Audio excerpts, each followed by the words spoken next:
It's NFL Draft Eve tomorrow. All gets going from Green Bay. Last year, we looked this up because we had a vague memory of it.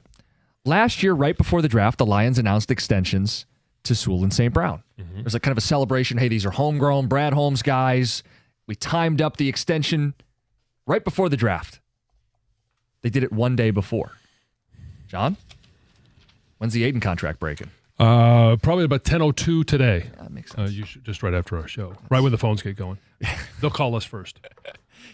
It does feel like that's going to happen this offseason, right? Yes, I don't think there's much doubt that he gets extended, and they extend him before the season starts. I don't know if it actually gets done today, or if it's sometime June, July, August. It doesn't matter. I do think it will get done. He's arguably the best defensive player in football. He plays every down, 90+% of downs. Culture guy, character guy. They're going to pay him. Busted up leg and all. That's not expected to alter his career. He's going to get paid. Mm-hmm. I think we leave him out of this conversation. I want to focus on all the other guys.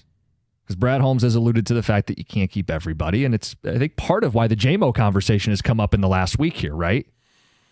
So what we want to do is challenge you guys to pick 3 of the following names.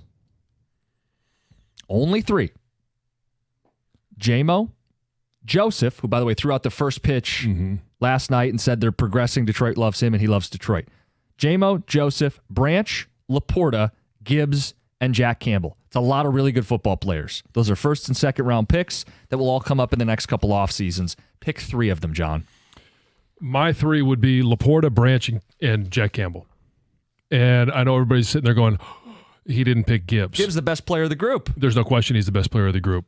But there's an expiration date on running backs, and his may be longer. I don't know. Nobody really knows that. And his price tag is going to be less than it would be for JMO. It's going to be less than it would be for, I think, even Laporta or the safeties. But here's the thing, and this is kind of the workaround, where he's just finished year 2, and it's been a great 2 years. I expect it to be great into the near future. You've got him under contract. You have team control for a minimum of 3 more years. 4 with a tag. Well, yeah, so you can add another year of team control with a franchise tag. And for running backs, it's not going to be an outlandish number. So you have 4 more years. You can get to the end of year 6 with Jahmyr Gibbs before you even have to address this question. Before you have to give long-term guaranteed money. Yeah. So you left him out. And if I'm picking between Branch and Joseph, I'm taking Branch. He could do more, and I think his upside is higher there. Yeah, I know what Kirby Joseph did last year, and he's really good. I just don't want to pay him as a top safety. And JMO, again, we talked about it. We've talked about JMO a lot. You've got him for 2 more years. After that, you let him walk, or before that, you try and trade him for some capital. So in your scenario, you're willing to lose JMO, Joseph, and Gibbs, but you explain some of the workaround with Gibbs. In another 4 years. Yes. At that point, who even knows? I mean, that's another 1,000 touches for Jahmyr Gibbs, even with working and sharing that workload with David Montgomery. Mm-hmm. So you guys let us know. Show your work. 248-539-9797. Keep 3. JMO, Joseph, Branch, Laporta, Gibbs, and Campbell. My process was similar. I felt like I could only justify keeping one of the pass catchers, and I picked Laporta over JMO. I feel like I should only keep one of the safeties. Give me Branch over Joseph. Mm-hmm. Same thought. Brian Branch is, I feel like he is in more areas of the field and therefore is more impactful. And that could be as a slot corner. It can be as a deep safety. It can be as a rover and a cover 1 robber. He will get the ball as someone who can instinctively jump routes, but he'll also play the run and force fumbles. To me, Branch more valuable than Kirby Joseph. Mm-hmm. So I went with Branch. And then it came down to Gibbs or Jack Campbell. And I went Gibbs because he's a bigger cog in this formula. They are winning because they run the ball. He breaks stuff open. If you have a great offensive line, you can justify paying a running back. Philadelphia Eagles just showed us that. With Jack Campbell, it's not that I don't think he's a good football player. He is. I just don't think he's a Gibbs caliber football player. And maybe in 2 years when they have to make this decision, You see Gibbs break down and Campbell step up and you switch them. But right now, I would say Gibbs over Jack Campbell. 248-539-9797. I feel like I can get another Jack Campbell. I don't feel like I can find another Jahmyr Gibbs. And I feel like Gibbs is more indicative for what they are right now and their formula to win right now. You need to give Jared Goff tons of weapons. Yep. And when he does have weapons and he's well protected, we see what he could do. He could be one of the best quarterbacks in the league. But you've got to be able to surround him with playmakers, guys that he can get the ball to. And Gibbs is certainly one of those. The reason I put Gibbs not on my list is because what is Gibbs' superpower? Make you miss, extra gear. That extra gear. And if we're talking, 4 years down the road from now, does he still have that same extra gear?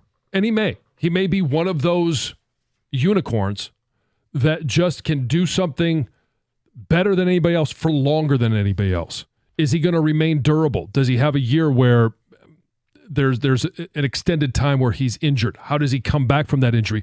After that injury, does he have that same extra gear to be able to get to the corner? We've seen it a number of times on the 20-yard line, 35-yard line.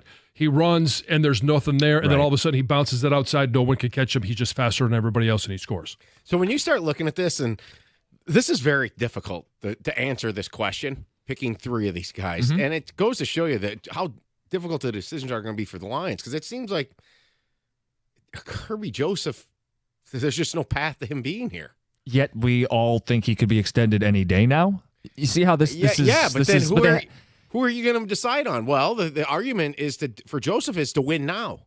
Yeah. Right? And you're going to lose stuff later or trade it later. They're going to have to trade a couple of these guys, or you would hope, because you can't let the talent like this walk away. I think the easy one to omit is Campbell, and John will get on me for that a little bit.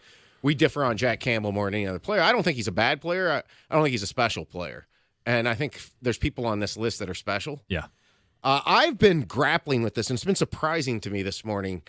I would definitely keep Branch, and I would do Gibbs for now because of the upside. But there are certainly points. They got time to figure it out with him. I'm struggling between J-Mo and Laporta. And the one thing I'm grappling with a little bit is I do think Jamison Williams is a unique talent at receiver. I think his ability to run block is overlooked. The buy-in from him on that with the team. Yes. He has shown growth from immaturity. I like that. I think it's a good quality.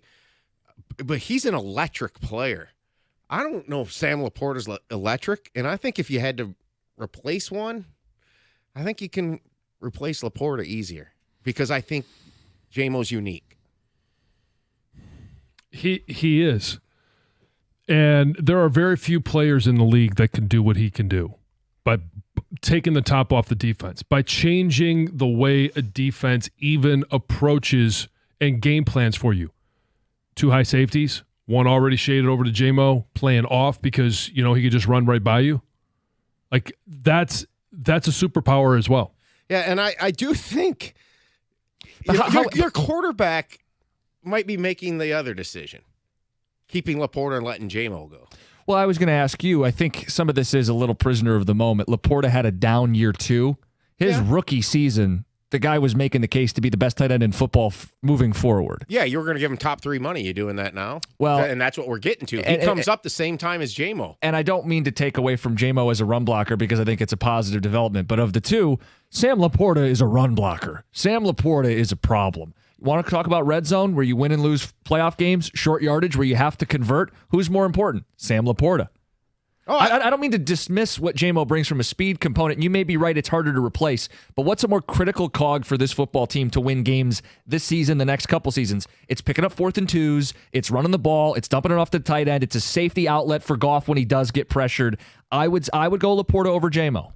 Right, and so what I kind of just said there is you're making the decision based on your quarterback and Laporta, and I don't disagree with that. The better fit for Goff is Laporta. He is for the team, the running game, what you have to do in a Jared Goff offense. So you went with? I'm going Laporta, Branch, and Gibbs. Same 3 as me. Yep. John throws Jack Campbell in place of Gibbs, but has a plan for Gibbs, knowing, hey, I'm going to. Yeah, you got him for another 4 years. Run him for 4 more years, and that's the end. That's the end. Max him out. All right, guys, we'll get more of your ticket text in the mix on this. It's 97.1.